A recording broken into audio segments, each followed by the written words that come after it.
Hello friends, welcome to my channel. మీకు కనుక ఈ వీడియో నచ్చినట్లయితే తప్పకుండా లైక్ చేయండి.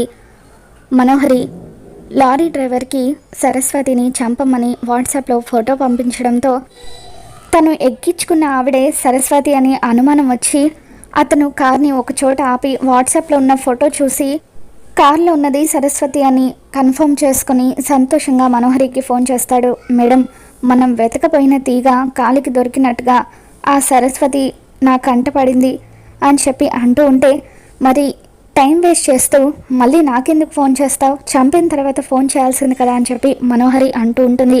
అప్పుడు ఆ లారీ డ్రైవర్, చంపుతాను మేడం, నాకు రావాల్సిన అమౌంట్ని నాకు ఇచ్చేయండి, అప్పుడు నేను చంపేస్తానని చెప్పి ఆ లారీ డ్రైవర్ అంటూ ఉంటే, అప్పుడు మనోహరి ఏదైనా తేడా జరిగి తను మన నుండి మళ్ళీ తప్పించుకుంటే అప్పుడు అమర్కి నిజం తెలిసిపోతుంది.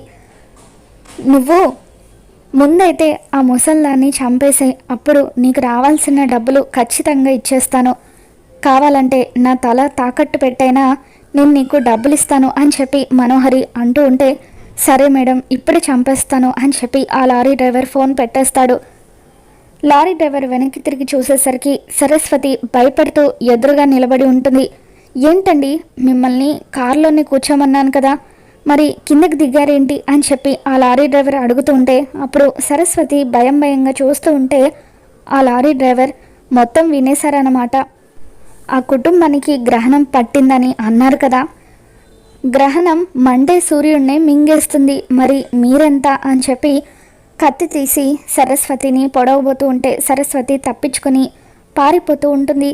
ఇక అలా సరస్వతి పారిపోతూ ఉంటే లారీ డ్రైవర్ సరస్వతి వెంట పడుతూ ఉంటాడు.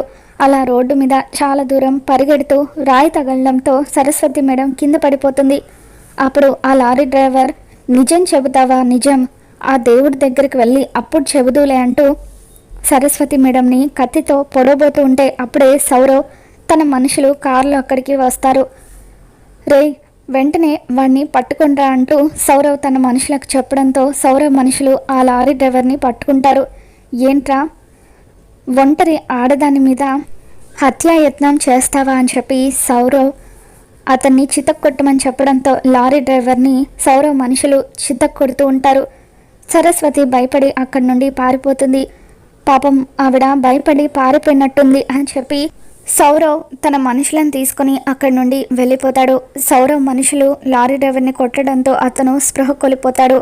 మరోవైపు మనోహరి ఏమో లారీ డ్రైవర్ సరస్వతిని చంపుతున్నందుకు ఆనందపడిపోతూ ఉంటుంది.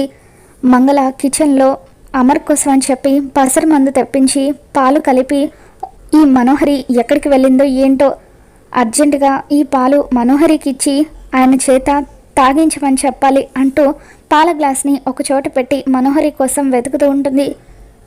ఇంతలో రాథోడ్ ఆ పాల గ్లాసును చూసి, ఇదేంటి, ఇవి మా సార్ తాగాల్సిన పాలు కదా, ఇక్కడున్న ఏంటి, వెళ్ళి సార్కి ఇస్తాను అనుకొని ఆ గ్లాస్ లోపలికి తీసుకువెళ్ళబోతూ అక్కడే కూర్చొని ఉన్న బాగి వైపు చూస్తాడు. నేను ఈ పాలు సార్కి ఇచ్చే కంటే మిసమ్మ చేతుల మీదుగా ఇస్తే వాళ్ళిద్దరూ దగ్గరవుతారు కదా అనుకొని రాథోడ్ బాగి దగ్గరికి వచ్చి, మిస్సమ్మ, ఈ పాలు తీసుకువెళ్ళి మా సార్కి ఇవ్వు అని చెప్పి అంటూ ఉంటాడు. నేనెందుకు మీ సార్కి పాలు ఇవ్వాలని చెప్పి బాగి అంటూ ఉంటుంది. ఎందుకంటే మీరిద్దరూ దగ్గర అవ్వడం కోసం అని చెప్పి రాథోడ్ అంటాడు. నేనెందుకు మీ సార్కి దగ్గర అవ్వాలని చెప్పి బాగి అంటుంది. ఎందుకంటే నువ్వు మా సార్ని పెళ్లి చేసుకున్నావు కాబట్టి. ఇప్పుడు నువ్వు ఈ పాలు మా సార్కి ఇస్తావా, లేదంటే వెళ్ళి మీ నాన్నగారితో ఈ విషయం చెప్పమంటావా? పాపం అసలే పెద్దాయన గుండె నొప్పితో బాధపడుతున్నారు, ఇప్పుడు ఈ విషయం కూడా తెలిస్తే ఇంకెంత బాధపడతారో అని చెప్పి రాథోడ్ అలా బాగిని బ్లాక్మెయిల్ చేయడంతో, ఏం వద్దులేండి రాథోడ్ గారు, నేనే ఈ పాలు తీసుకువెళ్ళి మీ సార్కి ఇస్తాను. ఏంటో నా లైఫ్ ఈయన చేసుకున్న దగ్గర నుండి యూటర్న్ తిరుగుతూ ఎక్కడెక్కడికి వెళ్తుందో తెలియడం లేదు అని చెప్పి బాగి ఆ పాల గ్లాస్ తీసుకొని అమర్ రూమ్లోకి వెళ్తూ ఉంటుంది. మంగళ మనోహరి దగ్గరికి వచ్చి, ఇదిగో మేడం, పసర మందు తెప్పించమని అన్నావు కదా, పసర మందు పాలల్లో కలిపి రెడీగా పెట్టాను అని చెప్పి అంటూ ఉంటే, అవునా, థ్యాంక్స్ మంగళ, పద, వెంటనే ఆ పాలు తీసుకువెళ్ళి అమర్కి ఇస్తాను, అమర్ నా మాట వినేలాగా చేసుకుంటాను అని చెప్పి మనోహరి ఎక్కడ పాల గ్లాస్ అంటూ మంగళం తీసుకుని అక్కడికి వచ్చేసరికి పాల గ్లాస్ కనిపించదు, ఇదేంటి పాల గ్లాస్ ఇక్కడే పెట్టాను కదా, ఎలా మాయమైపోయింది అని చెప్పి మంగళ మనోహరి ఇద్దరు కూడా ఆ గ్లాస్ కోసం వెతుకుతూ ఉంటారు. బాగి డోర్ దగ్గరకు వచ్చి నిలబడి అమర్ని గమనిస్తూ ఉంటుంది. అమర్, సరస్వతి మేడం సిటీలోనే ఉండుంటారా, లేదంటే ఇక్కడికి బయలుదేరి వస్తూ ఉండుంటారా, ఏమైపోయారో ఏంటో అని చెప్పి ఆలోచిస్తూ ఉంటే బాగి ఈయన మూడ్ బాగానే ఉన్నట్టుగా ఉంది అనుకొని ఆ పాల గ్లాస్ తీసుకుని లోపలికి వస్తుంది. ఇదిగోండి పాలు అని చెప్పి అంటూ ఉంటే నాకొద్దు అని చెప్పి అమర్ అంటాడు.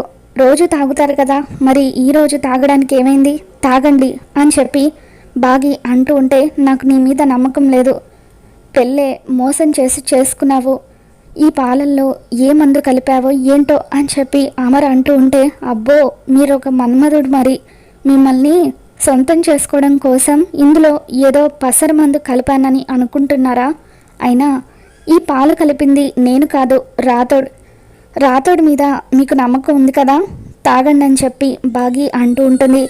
దాంతో అమర్ ఆ పాలను తాగుతాడు. పాలు తాగిన తర్వాత అమర్ మైకం కమ్మినట్టుగా ఆ పాల గ్లాస్ని బాగి చేతిలో పెడుతూ ఉంటే బాగి ఆశ్చర్యంగా అమర్ వైపు చూస్తూ ఏమైంది దీనికి ఈరోజు అని చెప్పి అనుకుంటూ ఉంటుంది. ఇక తర్వాత అమర్ తూలుతూ డోర్ దగ్గరికి వస్తాడు. డోర్ దగ్గరికి వచ్చి ఆ డోర్ క్లోజ్ చేస్తూ ఉంటే మైకం కమ్మిన అమర్ని చూసి మనోహరి మంగళ ఇద్దరు కూడా ఒక్కసారిగా షాక్ అవుతారు. అమర్ డోర్ క్లోజ్ చేసి ఆ గడి కూడా వేస్తాడు. దాంతో మనోహరి ఎలాగైనా సరే వాళ్ళిద్దరిని ఆపడం కోసం అని చెప్పి డోర్ దగ్గరికి వచ్చి అమర్ అమర్ అంటూ పిలుస్తూ డోర్ కొట్టబోతూ ఉంటే అప్పుడు మంగళ మనోహరిని ఆపుతూ మేడం వద్దు మేడం, ఇప్పుడు కనుక ఆ ముసలోడు మనిద్దరిని ఇలా చూశాడంటే చంపి పారేస్తాడు, పదండి మేడం అని చెప్పి మనోహరిని లాక్కెళ్ళిపోతుంది. లోపల అమర్ బాగి ఇద్దరు ఉంటారు. అమర్ని చూసి బాగి భయపడిపోతూ ఉంటుంది. అయినా నా మీద కోపం ఉంటే నా మీద చూపించాలి, డోర్ ఏం చేసింది, ఎందుకలా గట్టిగా తలుపులు వేసి క్లోజ్ చేశారని చెప్పి బాగి అంటూ ఉంటే అప్పుడు అమర్ బాగీకి దగ్గరగా వస్తూ ఉంటే బాగి కబోర్డ్ చాటున దాక్కుంటూ కొంచెం డిస్టెన్స్ మెయింటైన్ చేస్తే మంచిదని చెప్పి అంటూ ఉంటుంది. ఈ మాత్రం డిస్టెన్స్ సరిపోతుందా అని చెప్పి అమర్ అంటాడు. డిస్టెన్స్ అంటే దూరంగా ఉండమని, అంతేకాని ఇలా దగ్గరగా రమ్మని కాదు అని చెప్పి బాగి అంటూ ఉంటే అప్పుడు అమర్ బాగీకి మరింత దగ్గరగా వస్తాడు. బాగి టెన్షన్ పడుతూ ఉంటే ఏమైందని చెప్పి అమర్ అడుగుతాడు. మీరు అరిచేటప్పుడు కంటే ఇప్పుడు మిమ్మల్ని చూస్తూ ఉంటే ఇంకా ఎక్కువ భయం వేస్తుందని చెప్పి బాగి అంటూ ఉంటుంది. తర్వాత అమర్ తన చేతులతో బాగి మొహాన్ని తన పెదవులను తడుముతూ ఉంటే బాగీకి టెన్షన్ మొదలవుతూ ఉంటుంది.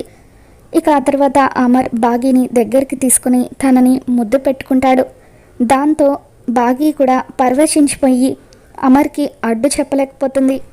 బాగీని అలా ముద్దు పెట్టుకునేటప్పుడు అమర్ ఆరు రూపాన్ని గుర్తు చేసుకుంటాడు. అలా ఆ రోజు రాత్రి బాగి అమర్ ఇద్దరు కూడా ఏకమవుతారు.